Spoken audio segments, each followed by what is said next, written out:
SpaceMobile podcast. We just basically from your phone be seamless, regardless of where you are. We don't want the user even to know that it's connected by satellite.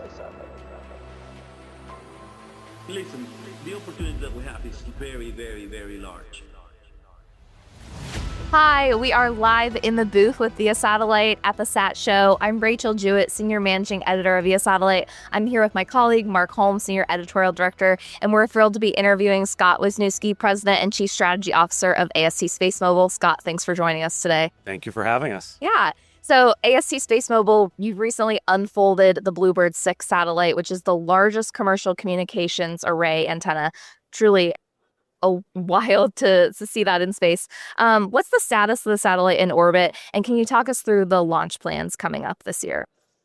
Sure. Well, this is our first next generation satellite. Yes. When you think about the direct-to-device industry that we're creating, we want to be broadband. Broadband is our strategy. And you get to broadband with big satellites. So that's why we designed and built out of Texas this satellite. It's the biggest ever. It's 3.5 times larger than our last 5 satellites, which were also the biggest ever. So it's going great. We launched it just before Christmas out of India, and we unfolded it successfully several weeks ago, a little over a month ago. And that satellite is performing very well. It's done everything it's supposed to do. The hardest part is unfolding well, and that went successfully, which is great. And next we're getting ready to release it for customer use.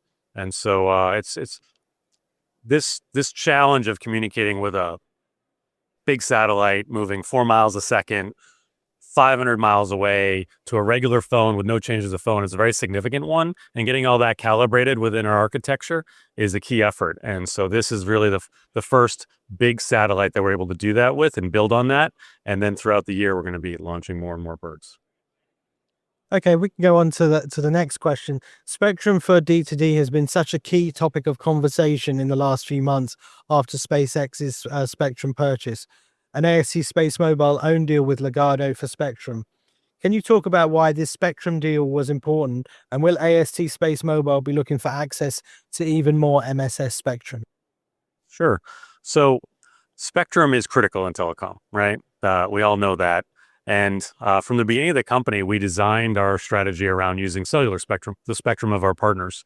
And we've been really good at building the ecosystem and building our partner base. We think we're the partner of choice within direct-to-device. And so we've done that with an add-on product that can grow revenue for the operators, improve their network characteristics from reducing churn. And in doing that, we can also use stranded spectrum or loose spectrum assets and kind of recycle it through our large array. And so that's been our strategy from the beginning. And it's still our core strategy.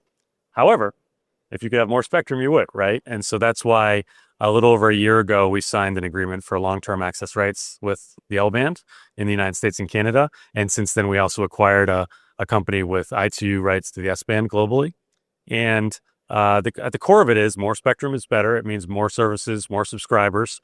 And it's also a strategic asset that we can control within our company and bring to bear through our partners. So it's a key part of our strategy now. I think it was one that we got out ahead of and when we did our deal, which is great. And it's clear that that's the right strategy for the industry, is to combine both backwards compatible 3GPP spectrum access with our partners while also bringing spectrum to the party to improve services.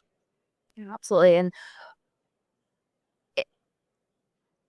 just seeing the different like before it was just working with telco spectrum, but there's really been a shift to companies wanting to have their own spectrum rights for D2D. So it's been interesting to watch.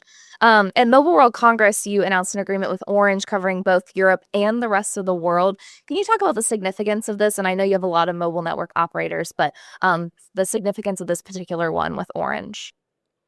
Yeah, and we really do view ourselves as the partner of choice for mobile network operators as they think about direct-to-device. And that's because we help build their business together. We have a very friendly architecture with how we build. We're broadband, not narrowband. These are all things that are very valuable as they build their network. And so we have over 50 mobile network operators, and many of whom are investors, who have nearly 3 billion subscribers amongst them. So that brings us to Orange. So Orange is one of the most significant players in Europe, as well as Africa. And so we've had a long-term relationship with Orange, and they've been very eager to develop our services with us. And so this new agreement through SatCo in Europe, which is our joint venture, as well as in Africa, is very significant, because what it means is that we can bring more operators to bear. It's not just Vodafone in Europe, and it's not just one player in Africa. So I think our desire is to have open access with all operators. We think we're the partner of choice for that. And Orange is another step in that direction. We also signed Telefonica, Vodafone Ukraine, which is different than Vodafone, and several others across Europe during that important conference. I just want to follow up on that. I mean, you mentioned you've signed a number of deals at Mobile World Congress this year. Given the deals that you've already done, what does the deal flow look like for AST over, say, the next 12 months?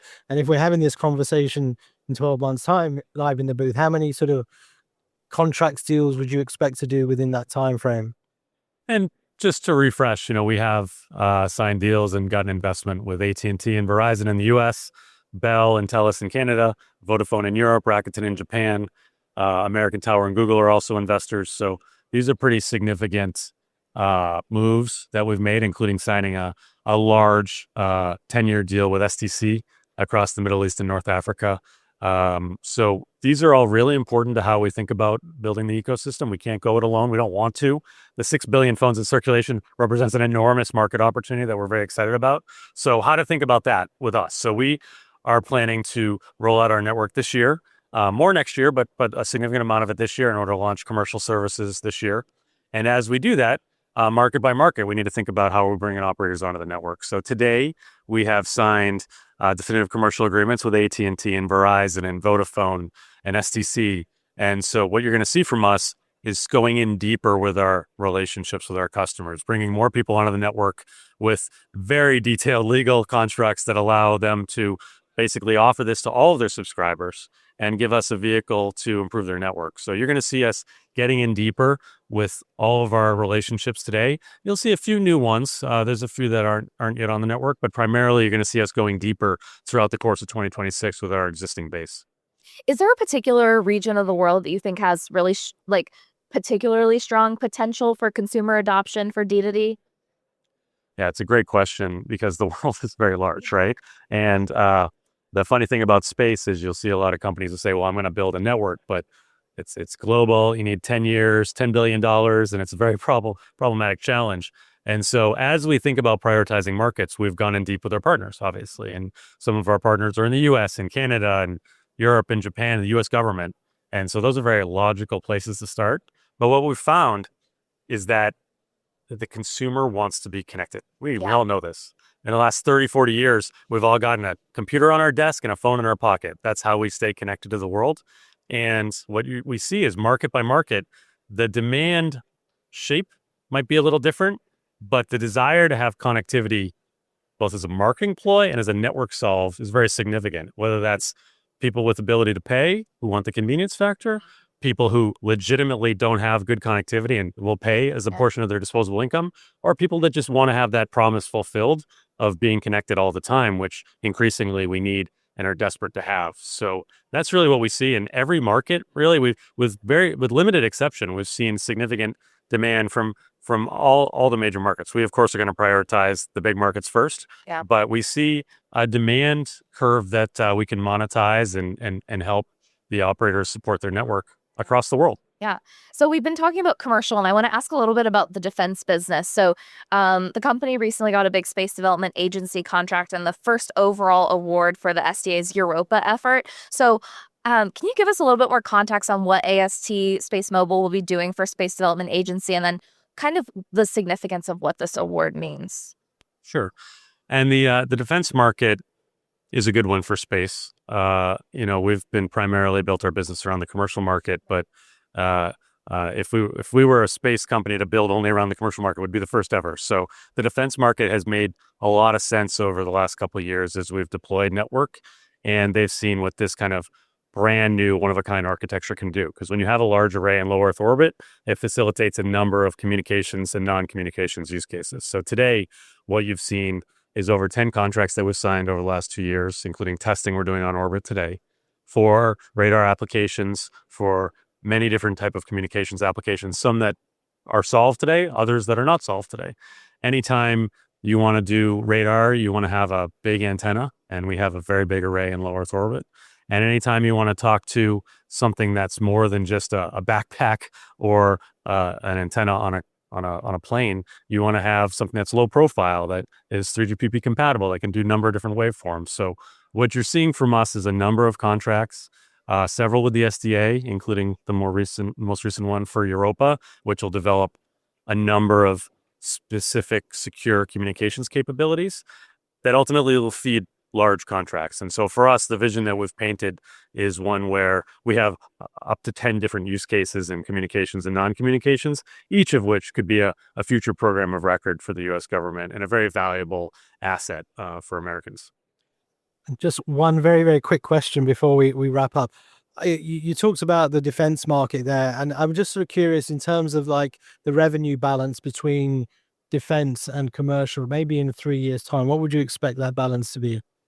Yeah, so it's a great question, and we're building a new market, and the market sizes put forward for direct-to-device are quite astronomical. So we know that we're going to be leading that market, we're going to be pushing that market, and we're going to be developing that market in a very good way with our partners. But the split between we think both commercial and government could be billion-dollar businesses for us, multi-billion-dollar businesses for us over the long run. And in the near term, we'll probably see a balance, kind of 50-50, maybe even skewed a little towards defense. But over time, we expect commercial to outpace it. And that's a key part of our strategy in 2027 and 2028. Okay, well, Scott, it's been an absolute pleasure to talk to you today. It's great to talk to a company with such big and bold ambitions like AST SpaceMobile. We wish you a great rest of SatShow and all the best for the rest of the year. Thank you for your Thank you very time. much for having us. Thanks for listening to the AST SpaceMobile podcast. If you enjoyed this episode and you'd like to help support the podcast, please share it with others, post about it on social media, or leave a rating and review. To catch all the latest news about AST SpaceMobile, make sure to subscribe. Thanks again, and I'll see you next time. We're doing something very, very big. And I think with this technology, we can really affect billion lives. AST SpaceMobile is the only company that has proven technology to deliver cellular broadband connectivity directly from space to your everyday smartphone. People will just basically turn their phone and be seamless, regardless of where you are. We don't want the user even to know that it's connected by satellite. Our role is to bring this into reality, always in partnership with the MNOs.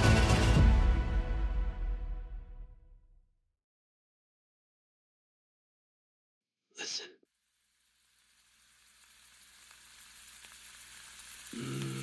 Waffles.